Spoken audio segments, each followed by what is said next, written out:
का गौरवगान है हिंदी, श्रेष्ठता के प्रतिमान जो गढ़ती, भारत भूमि की शान है हिंदी। आज दुनिया में हिंदी का डंका बज रहा है।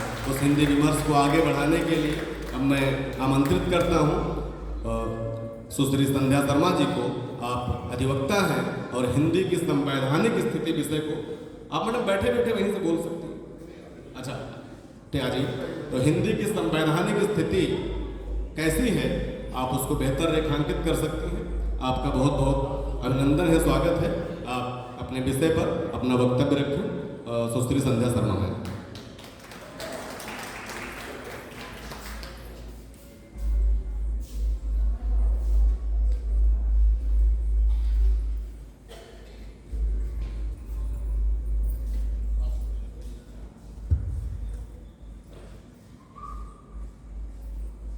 हिंदी भारत की एकता और अखंडता की पहचान है। हिंदी भाषा ही तो मेरे देश की शान और जान है। आज की सभा में उपस्थित सभी मंचस्थ अतिथियों का वंदन, हार्दिक अभिनंदन। व सभागार में उपस्थित सभी लोगों का भी अभिनंदन करती हूँ। हिंदी दिवस की शुभकामनाएं सभी को प्रेषित करती हूँ। आज आपके समक्ष में हिंदी दिवस के अवसर पर हिंदी की संवैधानिक पृष्ठभूमि व आज की संवैधानिक स्थिति पर कुछ अपने विचार रखूंगी। संविधान सभा में विद्वानों की लंबी चर्चा के बाद 14 सितंबर 1949 को हिंदी को भारत की राजभाषा स्वीकार किया गया। तत्पश्चात संविधान के भाग 17 में अनुच्छेद 343 से 351 तक राजभाषा के संबंध में व्यवस्था की गई। इसकी स्मृति ताजा रखने के लिए 14 सितंबर का दिन प्रतिवर्ष हिंदी दिवस के रूप में मनाया जाता है। अनुच्छेद 343 के अनुसार हिंदी संघ की राजभाषा व लिपि देवनागरिक है और अनुच्छेद 350 व 51 में हिंदी के प्रचार व प्रसार की व्यवस्था की गई है।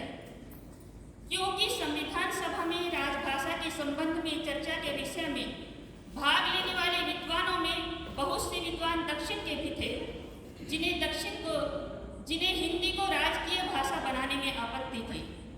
अतः सभी के बीच में एक समझौता हुआ जिसके तहत अंग्रेजी को 15 साल यानी कि 1965 तक के लिए राजकीय भाषा माना गया। लेकिन आगे ये भी स्पष्ट कर दिया गया कि अगर संसद चाहे तो अंग्रेजी को भी राजकीय भाषा के रूप में उपयोग किया जा सकता है।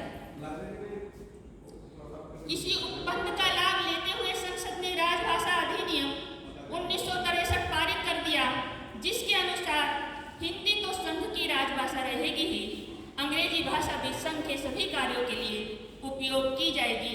वर्तमान स्थिति यही है।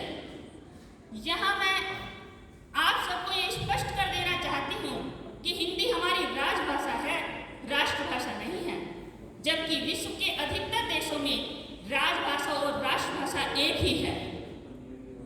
14 सितंबर को संविधान सभा में हुई बहस के समापन के बाद तत्कालीन संविधान सभा के अध्यक्ष श्री डॉक्टर राजेंद्र प्रसाद ने अपने भाषण में बधाई के कुछ शब्द कहे जो अविस्मरणीय हैं। उन्होंने कहा, जबकि हमने संविधान में एक भाषा रखी है जो संघ के प्रशासन की भाषा होगी, इस अपूर्व अध्याय देश के निर्माण पर बहुत प्रभाव पड़ेगा। उन्होंने आगे कहा कि ये मानसिक दशा का भी प्रश्न है जिससे हमारे समस्त जीवन पर प्रभाव पड़ेगा।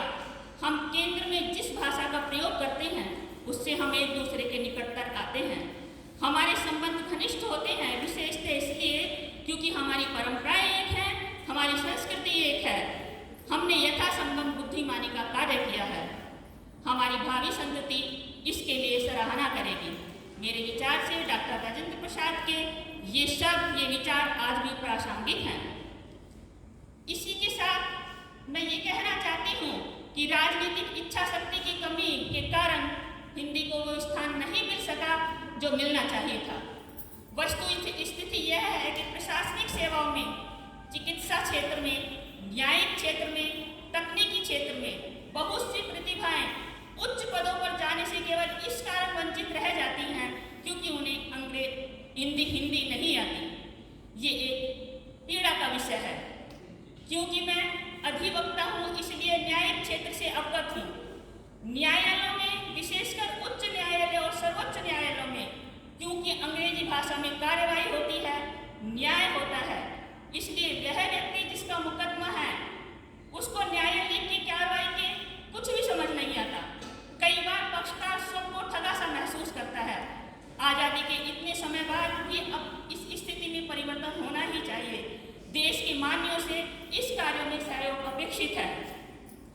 एक विडंबना और देखिए, वो जनप्रतिनिधि जो चुनकर देश की संसद तक पहुंचते हैं, वो सब हिंदी में अपनी क्षेत्रीय भाषा में ही जनता से संपर्क साधते हैं, लेकिन चुने जाने के बाद उसी भाषा के लिए कुछ नहीं करते। यहाँ पर उपस्थित सभी महानुभावों से विनम्रता के साथ अपने अपने स्तर पर हिंदी की उन्नति के सहयोग के लिए प्रार्थना करते हैं।